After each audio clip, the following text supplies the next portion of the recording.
In the New Testament, there is a recurring anticipation of a great prophet who would come in the likeness of Moses. This expectation is evident when the Jewish leaders questioned John the Baptist in John chapter 1, verses 19 through 25. They asked him directly if he was the Christ, Elijah, or the prophet. John denied being any of these figures, which shows that the people of Israel believed these three distinct individuals were to arrive.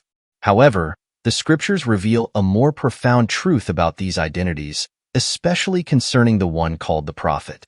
Some critics argue that since Jesus is the Christ, he cannot also be the prophet like Moses. But this viewpoint arises from a limited understanding of Scripture. In John chapter 5, verses 45 through 47, Jesus himself stated, "If you believed Moses, you would believe me, for he wrote of me." Jesus clearly identified himself as the fulfillment of Moses' prophecy, emphasizing that Moses' writings ultimately pointed to him. This prophetic identity is confirmed by the words of Philip in John chapter 1, verse 45, who told Nathanael, "We have found him of whom Moses in the law and also the prophets wrote, Jesus of Nazareth." This revelation that Jesus is both the Christ and the prophet was not merely the opinion of his disciples, but was a divine truth supported by Jesus' own words and actions. Some skeptics argue that Jesus, being from Galilee, could not be this prophet, as they believed no prophet could arise from Galilee. Yet, Isaiah chapter 9, verses 1 through 2, foretells that the land of Zebulun and Naphtali, known as Galilee, would see a great light. This prophecy points to the Messiah's presence in Galilee. Although Jesus was born in Bethlehem, fulfilling Micah chapter 5, verse 2, he also lived and ministered in Galilee, thus fulfilling Isaiah's prophecy. Matthew chapter 4, verses 12 to 17, records that Jesus began his ministry in Galilee, declaring, "Repent, for the kingdom of heaven is at hand." Jesus' ministry further emphasized his connection to Moses. In John chapter 6, verses 1 through 15, Jesus miraculously fed 5,000 people with just 5 loaves and 2 fish.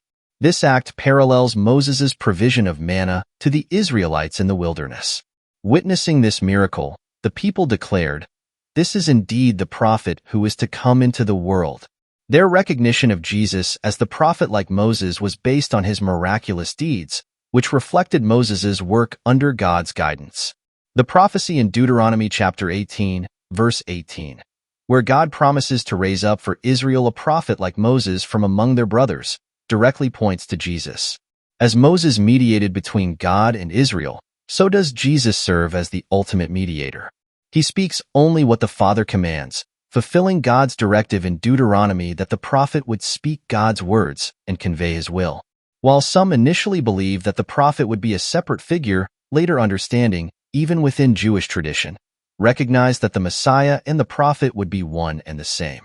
Jesus fulfills the roles of both Christ and prophet, embodying all the expectations foretold in Scripture. In Acts chapter 10, verse 43, Peter confirms this. To him, all the prophets bear witness that everyone who believes in him receives forgiveness of sins through his name. Rather than viewing the roles of the Christ and the prophet as distinct, we see through Scripture that they converge in Jesus. He is the long-awaited Messiah and the promised prophet, bringing light to Galilee and salvation to the ends of the earth.